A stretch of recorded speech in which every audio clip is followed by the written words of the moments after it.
Hello, this is my IO program video tutorial. First, bago nyo simulan yung program natin, kailangan meron kayong install ng JTOSDK. Then, save nyo sa local DC. Yan. Yung package natin dito is IO. Yung IO daw ay yung tumutulong para makapag-input tayo saka makita natin yung output ng ating program. Then, yung static natin para marinig ng program yung itong int n1 and n2, marinig ng lahat ng method. Then public mixer, ito yung ating constructor. Then buffered reader and new buffered reader.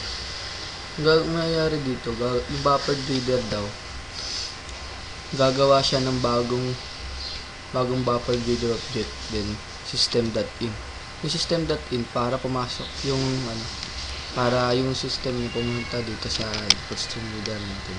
Then yung try, so siya yung try, kakatch yan niya yung mga error dito, babasahin niya kung may error dito. Then system.out.print, enter number, dito tayo mag-i-input ng number natin.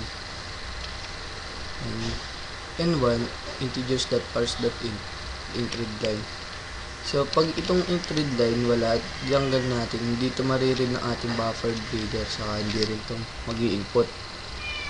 So, then yung catch natin, naka number format exception siya. So pag yung nilagay nyo ay letter, ito yung lalabas sa kanya, invalid. System.out invalid. So yung catch natin, siya yung sasalo ng error na nandito. So, tapos yung isusunod na catch naman natin ay exception. Baga may error siya na napamali lang kayo, ito yung lalabas sa kanya error. Then sum, yung sum natin is equals to csum and n1 and 2. And system.out.print, sum is plus sum. Ito daw yung lalabas ko sa sagot natin mamaya. Then static in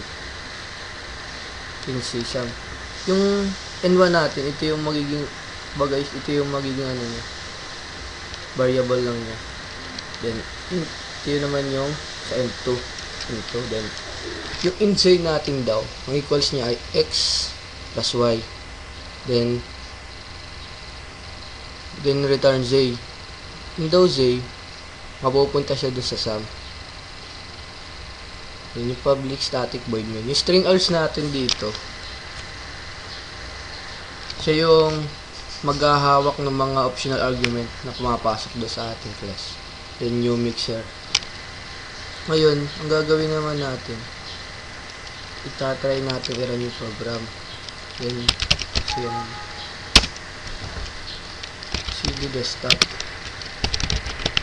kasi dito natin i-save yung ating program.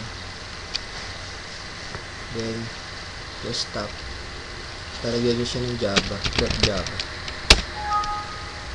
Meron na ako nakasave, so i-replace na lang natin. Yes. Then yung kanina, lalagyan nyo naman patc. Kung nakapag-install na kayo dito siya, patc. Tapos lalagyan nyo siya ng yung java ninyo, yung JTOSDK.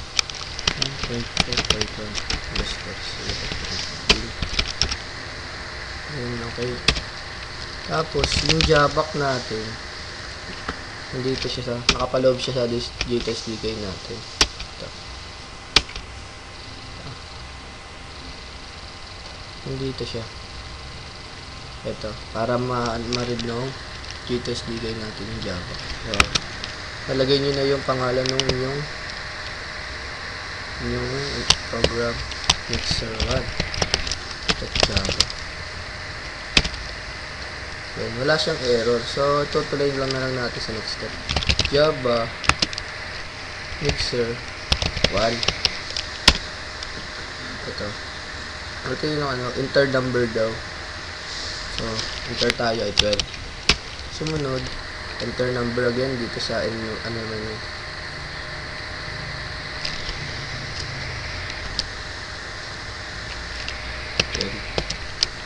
So, pag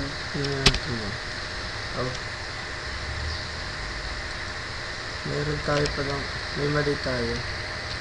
Dapat pala ito ay N2. And then save mo. Pinirara na rin natin ang bago.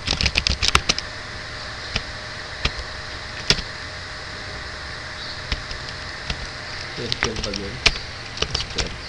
Ayun. Atin 24. Kanina 12 siya kasi N1 yung integer natin. So, yung dalawa lang wala siya tayo N2. So, hindi siya magpa-plus. Yung binago natin, nag-plus siya sa N24. So, tatry naman natin itong mga catch. Yung dito, pag nilagay nyo ay letra, bagat 12. Tapos nilagay nyo dito ay J. Ganyan. Lalabas sa kanya invalid. Yung error, yung catch yung ating system.out invalid. Yan yun. Ito na yung ating IO program. Salamat sa panonood ng aking video tutorial. Thank you.